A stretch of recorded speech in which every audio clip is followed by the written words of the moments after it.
আসসালামু আলাইকুম, আমন্ত্রণ মাই টিভি সংবাদে। আপনাদের সাথে আছি আমি উম্মে সাবরিনা। দর্শক, শুরুতেই জানাবো সংবাদ শিরোনাম।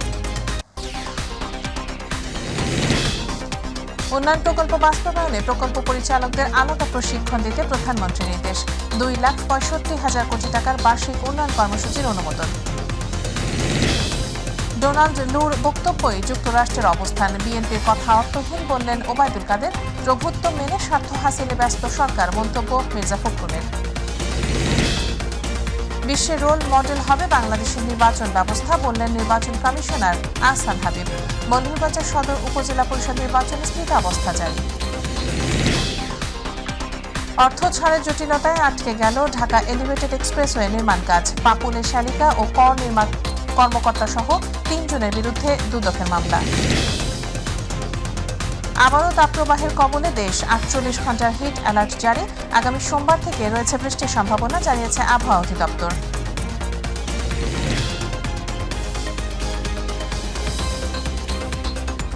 দর্শক, শুনছিলেন সংবাদ শিরোনাম, এবার বিস্তারিত। উন্নয়ন প্রকল্প বাস্তবায়নে প্রকল্প পরিচালকদের আলাদা প্রশিক্ষণ দিতে সংশ্লিষ্টদের নির্দেশ দিয়েছেন প্রধানমন্ত্রী শেখ হাসিনা। দুপুরে রাজধানীর আগারগাঁওয়ে সভাপতিত্বে অনুষ্ঠিত এনইসি সভায় প্রধানমন্ত্রী শেখ হাসিনা এ নির্দেশ দিয়েছেন বলে সংবাদ সম্মেলনে জানান পরিকল্পনামন্ত্রী আব্দুস সালাম। তিনি জানান, আগামীতে জেলা ভিত্তিক প্রকল্প উন্নয়ন করা হবে। সভায় 2,65,000 কোটি টাকার এডিপি অনুমোদন করা হয়েছে বলেও জানিয়েছেন মন্ত্রী। সাইদুর রহমান আবিরের রিপোর্ট। রাজধানীর আগারগাঁয়ে এনইসি সম্মেলন কক্ষে প্রধানমন্ত্রী শেখ হাসিনার সভাপতিত্বে অনুষ্ঠিত হয় জাতীয় অর্থনৈতিক পরিষদের বৈঠক। বৈঠক শেষে সংবাদ সম্মেলন করেন পরিকল্পনামন্ত্রী আব্দুস সালাম। প্রকল্প প্রণয়ন এবং প্রকল্প পরিচালকদের নিয়ে প্রধানমন্ত্রীর দিক নির্দেশনার কথা জানান তিনি। উপজেলা ভিত্তিক কোনো আমরা না করে আমরা জেলা ভিত্তিক করে, জেলা একটা হোলসাম ইউনিট, বড় ইউনিট, প্রশাসনিক ইউনিট, উন্নয়ন সব কিছু জেলার শক্তিশালী একটা আমাদের স্তর, প্রশাসনিক স্তর। তো জেলা ভিত্তিক আমরা যদি করি, তো সেইটা এনইসি সেটা অনুমোদন দিয়েছে। প্রকল্প গ্রহণ, বাছাই, বাস্তবায়ন শুরু করার পরেও দেখা যায় বিভিন্ন আনুষঙ্গিক কারণে প্রকল্প রুগ্ন হয়ে যায়। রুগ্ন প্রকল্পগুলো বিশেষ করে আমরা জোর দিয়ে দেখছি যাতে রুগ্ন হওয়ার আগেই আমরা তাদেরকে ইন্টারভিন করতে পারি, ইন্টারসেপ্ট করতে পারি, ধরতে পারি। নতুন বছরের উন্নয়ন বাজেট হিসেবে 2,65,000 কোটি টাকার এডিপি অনুমোদন দেয় এনইসি। অর্থহীন বা প্রয়োজনহীন বা প্রকল্প আমরা গ্রহণ করি, বাস্তবায়নযোগ্য। এবং প্রাইম মিনিস্টার তো এই বিষয়ে অত্যন্তই বারে বারে জিজ্ঞেস করেন, উনি তো আরও অ্যাড করেন যে এটা আয় হবে কিনা প্রকল্পে। সব প্রকল্পে তো আয় হয় না, কারণ সবগুলোকে আমরা প্র্যাকটিক্যাল দৃষ্টিভঙ্গিতে দেখতে হয়। একটা আয় হলো ডাইরেক্ট, একটা ডাইরেক্ট টোল নিলেন, আয় করলেন, আর একটা হলো ইনডাইরেক্ট, যে ওই কাজটা হলে এইটা অর্থনীতির পথ সুগম করে দিবে। দেশ ও জনগণের স্বার্থ বিবেচনা করেই আগামীর প্রকল্প প্রণয়ন করা হবে বলে বৈঠকে সিদ্ধান্ত হয়। সিদ্ধান্ত নিতে পারে সব বিবেচনা করে, আমি এখানে ঠিক বলার কিন্তু কোনো অধিকার রাখি না। সাইদুর রহমান আবির, মাই টিভি, ঢাকা। ডোনাল্ড লুর বক্তব্যে মার্কিন যুক্তরাষ্ট্রের সাথে বাংলাদেশের সম্পর্ক স্পষ্ট বলে জানিয়েছেন আওয়ামী লীগের সাধারণ সম্পাদক ওবায়দুল কাদের। এ নিয়ে মির্জা ফখরুলের বক্তব্যের কোনো মূল্য নেই বলেও জানান তিনি। শেখ হাসিনা স্বদেশ প্রত্যাবর্তন দিবস উপলক্ষে সুবিধা বঞ্চিতদের মাঝে খাবার বিতরণ অনুষ্ঠানে এসব কথা বলেন ওবায়দুল কাদের। প্রেসক্লাবে আয়োজিত অপর এক সভায় পররাষ্ট্রমন্ত্রী ডক্টর হাসান মাহমুদ বলেছেন, মার্কিন সহকারী পররাষ্ট্রমন্ত্রী বাংলাদেশ ঘুরে যাওয়ার পর বিএনপি নেতারা খেই হারিয়ে ফেলেছেন। আরও জানাচ্ছেন রাকিব হাসান। আওয়ামী লীগ সভাপতি প্রধানমন্ত্রী শেখ হাসিনার স্বদেশ প্রত্যাবর্তন দিবস উপলক্ষে দুপুরে রাজধানীর তেজগাঁওয়ে রহমতে আলম ইসলাম মিশন এতিমখানায় সুবিধা বঞ্চিতদের মাঝে খাবার বিতরণের আয়োজন করে আওয়ামী লীগের ত্রাণ ও সমাজ কল্যাণ উপকমিটি। অনুষ্ঠানে দিবসটির তাৎপর্য তুলে ধরেন স্বরাষ্ট্রমন্ত্রী আসাদুজ্জামান খান কামাল সহ আওয়ামী লীগ নেতারা। আমরা দোয়া চাইব মহান রব্বুল আলামিন যেন মাননীয় প্রধানমন্ত্রীকে 100 বছর আয়ু দেন, তিনি থাকলে বাংলাদেশ থাকবে। প্রধান অতিথির বক্তব্যে আওয়ামী লীগের সাধারণ সম্পাদক ওবায়দুল কাদের বলেন, শেখ হাসিনার স্বদেশ প্রত্যাবর্তনের মধ্য দিয়েই সেদিন গণতন্ত্র শৃঙ্খল মুক্ত হয়েছিল। শেখ হাসিনার স্বদেশ প্রত্যাবর্তন আমাদের গণতন্ত্রের প্রত্যাবর্তন। সাংবাদিকদের প্রশ্নের জবাবে মার্কিন সহকারী পররাষ্ট্রমন্ত্রী ডোনাল্ড লুর বাংলাদেশ সফর নিয়ে বিএনপি নেতাদের বক্তব্যেরও জবাব দেন তিনি। ডোনাল্ড লু যিনি সহকারী পররাষ্ট্র, তার বক্তব্য কি ফখরুল সাহেব শোনাননি? ফখরুলের প্রশ্নের জবাব মিস্টার ডোনাল্ড লু তার বক্তব্যে পরিষ্কার, এটা আর বলার অপেক্ষা। প্রেস ক্লাবে আয়োজিত আলোচনা সভায় আওয়ামী লীগের যুগ্ম সাধারণ সম্পাদক পররাষ্ট্রমন্ত্রী ডক্টর হাসান মাহমুদ বলেছেন, ডোনাল্ড লু ফিরে যাবার পর বিএনপি নেতারা খেই হারিয়ে ফেলেছেন। মার্কিন যুক্তরাষ্ট্র বার্তা দিয়ে গেছে, তারা সম্পর্ককে আরো গভীর করতে চায়, সম্পর্ককে এগিয়ে নিয়ে যেতে চায়, এবং আমরাও সম্পর্ককে এগিয়ে নিয়ে যেতে চাই। এই জন্য বিএনপি নেতাদের মাথা খারাপ। বিএনপি এখন খেই হারিয়ে ফেলেছে। মূল ঘটনা হচ্ছে বিএনপি এখন খেই হারিয়ে ফেলেছে।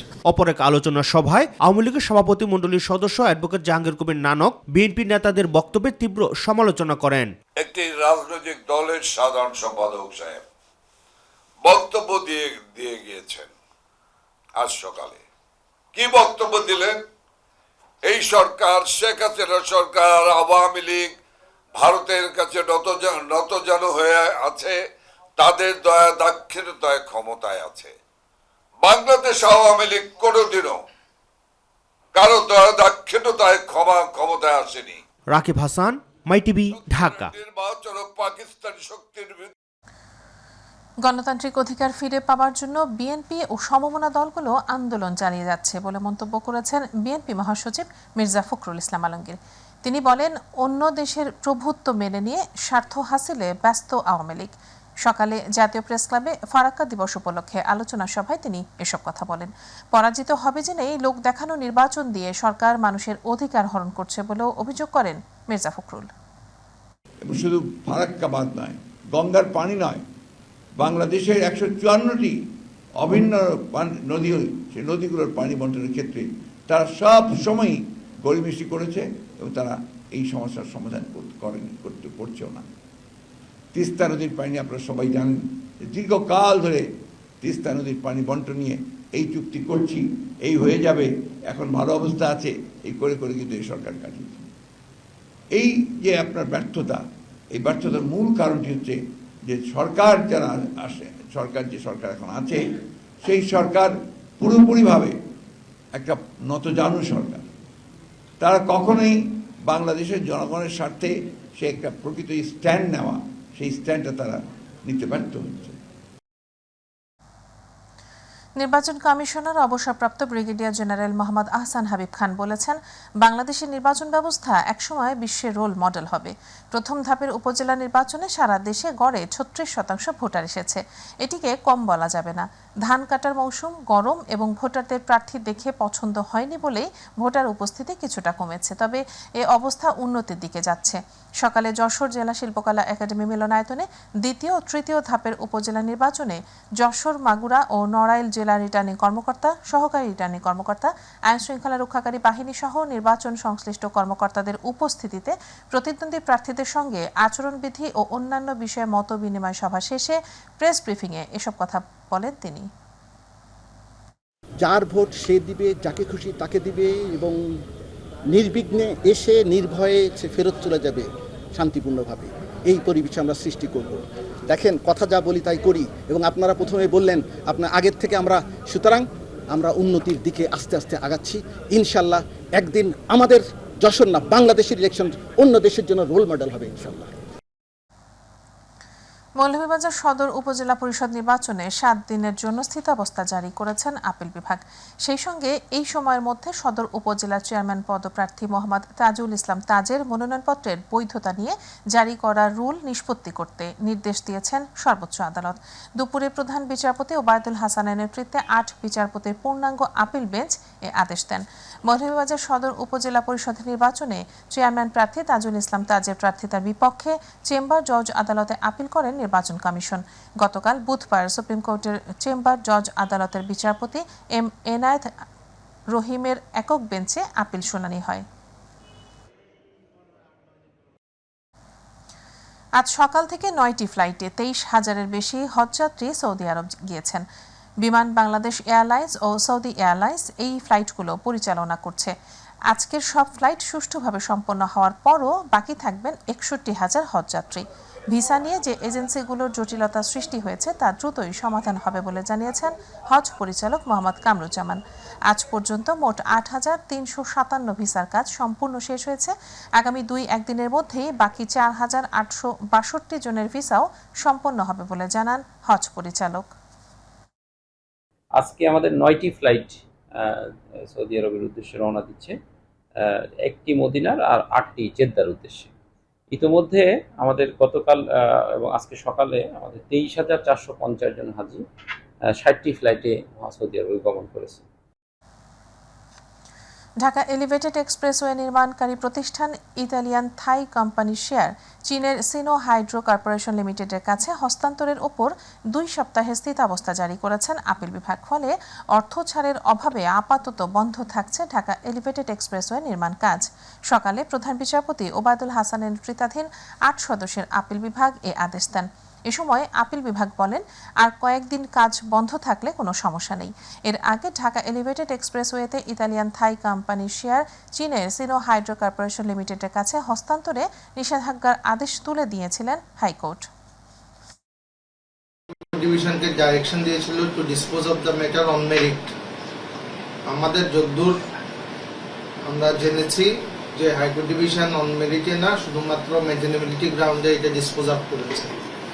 আর যেহেতু এটা একটা জুরিসডিকশনাল ইস্যু, বাংলাদেশের কোর্টের একটা জুরিসডিকশন, যেটা কনস্টিটিউশনাল জুরিসডিকশন, কনস্টিটিউশন মাধ্যমে গ্যারান্টেড, সেই জুরিসডিকশনটাকে আউট হবে কিনা একটা প্রাইভেট এগ্রিমেন্টের মাধ্যমে। It is to be decided by the appellate division, our highest court. এটা কনসিডার করে appellate division for the time being এটা 30শে মে পর্যন্ত এসরাসকো আদেশ দিয়েছে। প্রতারণার আশ্রয় নিয়ে 5 বছরের আয়কর রিটার্ন ও রেজিস্টার ঘষা মাজা করে আয়, সম্পদ ও পারিবারিক ব্যয় পরিবর্তন করার অভিযোগে লক্ষ্মীপুর 2 আসনের সাবেক সংসদ সদস্য কাজী শহীদ ইসলাম পাপুলের শালিকা জেসমিন ও কর অঞ্চল 4 এর উপকর কমিশনার খন্দকার মোহাম্মদ হাসানুল ইসলাম সহ 3 জনের বিরুদ্ধে মামলা দায়ের করেছে দুর্নীতি দমন কমিশন দুদক। মামলার অন্য আসামি হলেন কর অঞ্চল 8 এর উচ্চমান সহকারী হিরেশ লাল বর্মন। আজ দুদকের ঢাকা সমন্বিত জেলা কার্যালয়ে সংস্থাটির উপপরিচালক মোহাম্মদ মশিউর রহমান বাদী হয়ে মামলাটি দায়ের করেন। লক্ষ্মীপুর 2 আসনের সাংসদ কাজী শহীদ ইসলাম পাপুল এবং তার স্ত্রী এমপি সেলিনা ইসলাম, শালিকা জেসমিন এবং মেয়ে ওয়াফা ইসলামের বিরুদ্ধে 2020 সালের 11 নভেম্বর মামলা দায়ের করে দুদক। আসামিদের বিরুদ্ধে 2,31 লাখ টাকার অবৈধ সম্পদ এবং 148 কোটি টাকা লন্ডারিংয়ের অভিযোগ আনা হয় মামলায়। দেশের 5 বিভাগ রাজশাহী, রংপুর, ঢাকা, খুলনা ও বরিশালে আগামী 48 ঘন্টার জন্য তাপপ্রবাহের সতর্কবার্তা দিয়েছে আবহাওয়া অধিদপ্তর। আবহাওয়া অফিস জানিয়েছে, জলীয় বাষ্প বেশি থাকার কারণে তাপপ্রবাহের এলাকাগুলোতে অস্বস্তিকর পরিস্থিতি থাকতে পারে। আগামী রবি বা সোমবার থেকে ঢাকাসহ বিভিন্ন বিভাগে বৃষ্টির সম্ভাবনা রয়েছে। আরও জানাচ্ছেন আবু সাইদ অপু। টানা এপ্রিল মাস জুড়ে তীব্র তাপপ্রবাহের পর রাজধানীসহ সারা দেশে বৃষ্টি শুরু হলে স্বস্তিতে ফিরে মানুষের জীবন। তবে আবারও হুট করে তাপমাত্রা বেড়ে যাওয়ায় নিম্ন আয়ের খেটে খাওয়া মানুষজনের নাভিশ্বাস উঠেছে। একটু রোদ বেশি, খুব গরম লাগতেছে, আমাদের একটু বসে আছে। এই রোদের তাপমাত্রার কারণে এক কাপ মাল আর এক কাপ মারতে পারি না, কারণ গরমে আমাদের আগের মতো ইনকাম হয় না। টানা 2 দিন ধরে ঢাকা, চট্টগ্রাম, রংপুর, রাজশাহী, বরিশাল ও খুলনায় তাপপ্রবাহ যাচ্ছে। তার উপর আবার নতুন করে 2 দিন তাপমাত্রা বাড়ার ইঙ্গিত দিল আবহাওয়া অধিদপ্তর। 18 তারিখের পরে তাপমাত্রা কিছুটা কমের দিকে চলে আসবে। তবে উত্তরবঙ্গতে পশ্চিম অঞ্চলে তাপমাত্রা আরও 2-1 দিন অব্যাহত থাকবে, চলমান তাপপ্রবাহ অব্যাহত থাকবে। পাশাপাশি দীর্ঘ তাপপ্রবাহের পর ঘূর্ণিঝড় হওয়ার ইঙ্গিত দিলেন আবহাওয়াবিদ মোহাম্মদ আব্দুর রহমান খান। একই সাথে দিলেন স্বস্তির বার্তাও। 19 তারিখের পর থেকে দেশের বিভিন্ন অংশে বিচ্ছিন্নভাবে বৃষ্টিপাতের প্রবণতা শুরু হলে তাপমাত্রা কমে আসবে। মে মাসের 22 অথবা 23 তারিখে দক্ষিণ বঙ্গোপসাগরে একটু লঘুচাপ সৃষ্টি হতে পারে, এখনও কিন্তু সেই ধরনের সৃষ্টি হয়নি।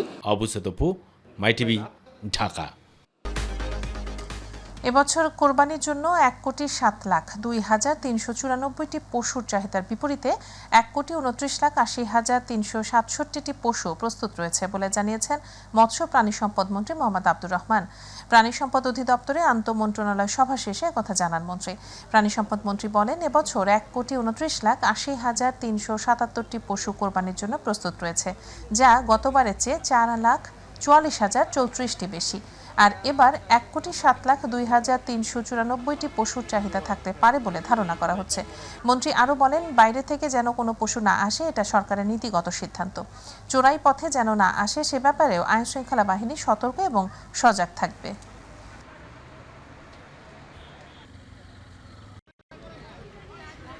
এক 1,29,80,367টি গবাদি পশু এই কোরবানির জন্য প্রস্তুত করা হয়েছে, যা গতবারের চেয়ে 4,44,034টি এই গবাদি পশুর সংখ্যা বেশি এবার আয়োজনে রাখা হয়েছে।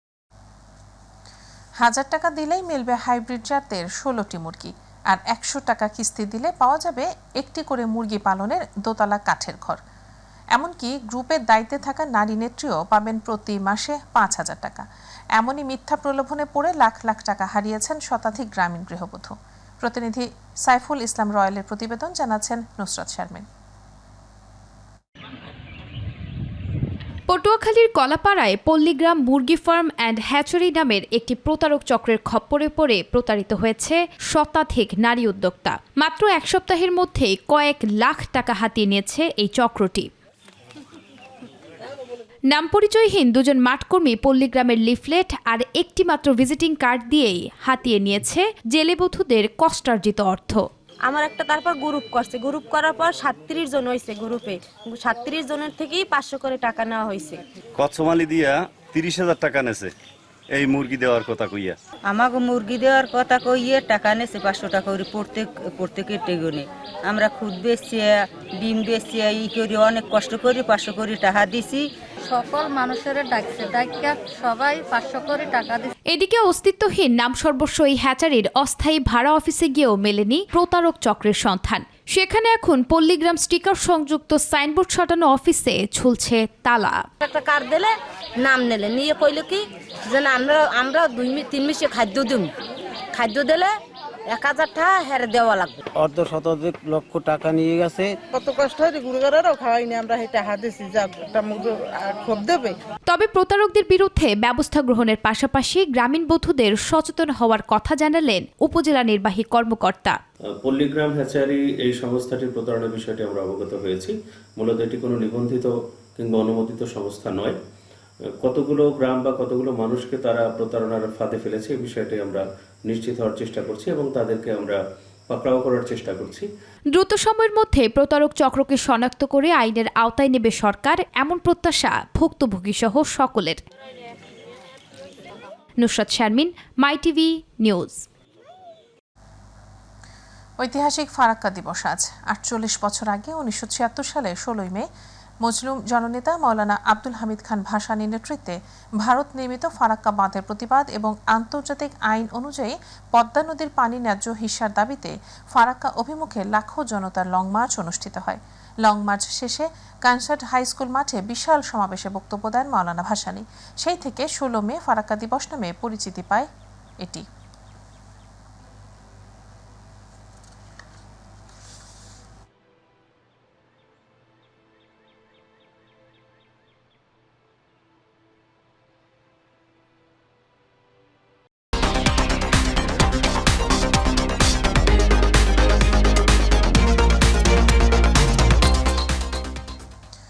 আসন্ন ঈদুল আজহাকে কেন্দ্র করে ক্রেতাদের জন্য বিশেষ চমক হিসেবে সর্বাধুনিক প্রযুক্তি ও ফিচার সম্পন্ন বিদ্যুৎ সাশ্রয়ী নতুন পণ্য উন্মোচন করেছে দেশের ইলেকট্রনিক জায়ান্ট ওয়ালটন, যার মধ্যে রয়েছে ইনভার্টার প্রযুক্তির মাল্টি কালার ডিজাইনের side by side refrigerator, vertical freezer, chocolate cooler সহ 7টি মডেল, সোলার হাইব্রিড প্রযুক্তির স্প্লিন্ট টাইপ এসি, 65 ইঞ্চির ওএলইডি টেলিভিশন, ওয়াশিং মেশিন ও বিএলডিসি প্রযুক্তির ফ্যান। সকালে রাজধানী বসুন্ধরা ওয়ালটন কর্পোরেট অফিসের কনফারেন্স হলে আয়োজিত এক জমকালো অনুষ্ঠানে এসব পণ্যের মোড়ক উন্মোচন করেন ওয়ালটন প্লাজার ব্যবস্থাপনা পরিচালক মোহাম্মদ রায়হান। অনুষ্ঠানে একযোগে চলমান ডিজিটাল ক্যাম্পেইন সিজন 20 এর ননস্টপ মিলিয়নিয়ার অফারের বর্ণাঢ্য র্যালি উদ্বোধন করা হয়।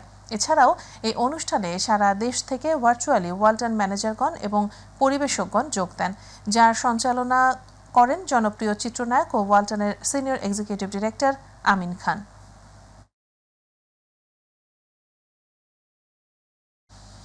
এর সাথে সংবাদের শেষ প্রান্তে আমরা যাবার আগে আরো একবার জানিয়ে দিচ্ছি সংবাদ শিরোনামগুলো। উন্নয়ন প্রকল্প বাস্তবায়নে প্রকল্প পরিচালকদের আলাদা প্রশিক্ষণ দিতে প্রধানমন্ত্রীর নির্দেশ। 2,65,000 কোটি টাকার বার্ষিক উন্নয়ন কর্মসূচির অনুমোদন। ডোনাল্ড লুর বক্তব্যই যুক্তরাষ্ট্রের অবস্থান। বিএনপির কথা অর্থহীন বললেন ওবায়দুল কাদের। প্রভুত্ব মেনে স্বার্থ হাসিলে ব্যস্ত সরকার, মন্তব্য মির্জা ফখরুলের। বিশ্বের রোল মডেল হবে বাংলাদেশের নির্বাচন ব্যবস্থা, বললেন নির্বাচন কমিশনার আহসান হাবিব। মৌলভীবাজার সদর উপজেলা পরিষদ নির্বাচনে স্থিতাবস্থা জারি। অর্থ ছাড়ের জটিলতায় আটকে গেল ঢাকা এলিভেটেড এক্সপ্রেসওয়ে নির্মাণ কাজ। পাপুলের শালিকা ও কর কর্মকর্তা সহ 3 জনের বিরুদ্ধে দুদকের মামলা। আবারও তাপপ্রবাহের কবলে দেশ, 48 ঘন্টার হিট অ্যালার্ট জারি। আগামী সোমবার থেকে রয়েছে বৃষ্টির সম্ভাবনা, জানিয়েছে আবহাওয়া অধিদপ্তর।